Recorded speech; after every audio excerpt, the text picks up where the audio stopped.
Hi everybody, welcome back. Tonight I've got something completely different to my usual Hot Wheels or Matchbox or other toys. I've got my collection of Star Wars die-cast Star Wars ships and vehicles.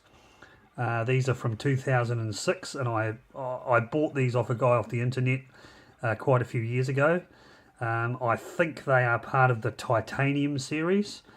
So I only bought the whole set because there was a couple of ships I wanted, but it came with all of these. So the first one up tonight, I believe this is called the Wookiee Flyer. Very, very nice model. These are all die cast, as I say, they're all licensed product from 2006. The quality of them is very, very good. The detail in them is outstanding, and they're just really, really nice to have. So this one's called the Wookiee Flyer. The second one, I'm not sure if this is an Imperial ship or it's a Rebel ship, but it's that one right there. And I think that's just called a Star Destroyer, I think, from memory, but I can't remember this one's particulars. So that's a really nice looking ship as well. And as I say, these are all really good quality die casts, really heavy, really solid, nicely made, with some really great detail. Let me just zoom in a bit on those ships just to give you a little bit more of an idea. They all come with their own little Star Wars stands, as you can see. So they display really, really nicely. So that's quite a nice looking ship as it comes round. And then the next one up, I believe this is a Rebel Alliance ship. There we go. And it's a pretty nice little, I think it's an attack bomber, an attack fighter bomber. And that's quite a nice model, that one. Great detail, really nice colouring, and they've all got an aged look to them, with bits of battle damage on them, and they're not crisp and fresh and brand new. They actually look as though they've actually come out of the movie. They're very, very good quality. So there's that one. Then next up, we've got I think it's a clone robot tank. Just have to zoom down on that one because obviously this one doesn't have its own stand. So that's a pretty cool looking thing. 10 wheels, great detail on it. Again, it's got a really nice aged patina, so they do look as though they actually have come from the movie set. So that's very nice indeed. And now we're going to go into some of the most recognizable ships from Star Wars. Obviously, we've got a TIE fighter. This is the next one up. These are outstanding, these things, these TIE fighters, they're really cool. It's quite a big model, this one, so I'll just zoom out a wee bit. There we go. So that's the TIE fighter. And these were the ships that were defending the Death Star when the Rebel Alliance were looking to blow it up. And the detail on this model is exceptional. Again, very, very heavy, really great detail. Extremely high quality. And next up, its combat partner in the movie is the absolutely world famous X-Wing fighter.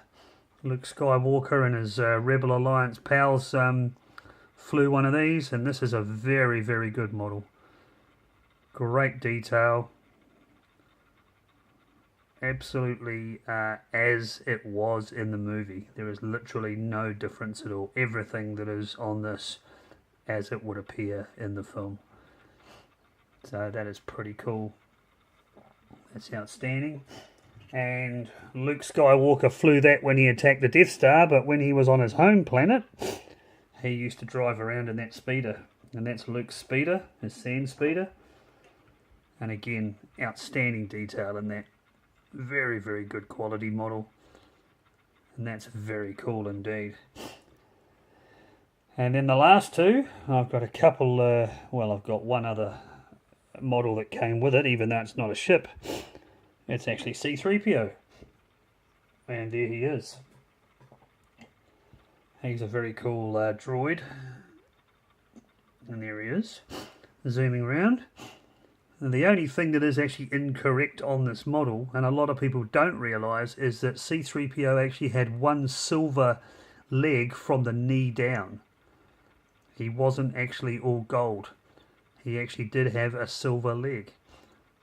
And it was only when I was told about it and watched the movie for about the 10th time that I actually realised that that was correct. So there's C-3PO, human cyborg relations. He's very cool. Now the next two models I've got are both Millennium Falcons. And this one in particular is very, very nice because it's actually the silver version. So this is completely silver. It looks a bit white under these lights, but it's very, very cool. Almost like a trophy. It's very nice indeed. Really like the Millennium Falcon. Probably the most famous spaceship in the world next to the Starship Enterprise, I would say. And there's the Millennium Falcon. And the last Millennium Falcon that I have is actually a slightly bigger version. And this is more of an accurate model to the movie. And I think this might possibly be a Hot Wheels. I'm a bit unsure of that, but it might actually be a Hot Wheels. So I'll just tilt up a bit and let you check it out. There it is. And that is the Millennium Falcon, and that's got the decals and the detail on it, which is probably as close to the movie as you are likely to see. I'll just get them into. Look at that. That's great detail in that. That's a very cool ship indeed. So that's pretty much it, guys. That's my die-cast Star Wars collection for you. Some really nice models. They look really nice in my display cabinet, and I just thought I'd share something different with you just to break it up a bit. So thanks for watching, guys. Please like and subscribe my videos and hit the notifications bell. And yeah, any other comments you'd love to make, that'll be fantastic. We'll look forward to hearing from you. Thanks for watching, and we'll see you on the next one, guys. Cheers.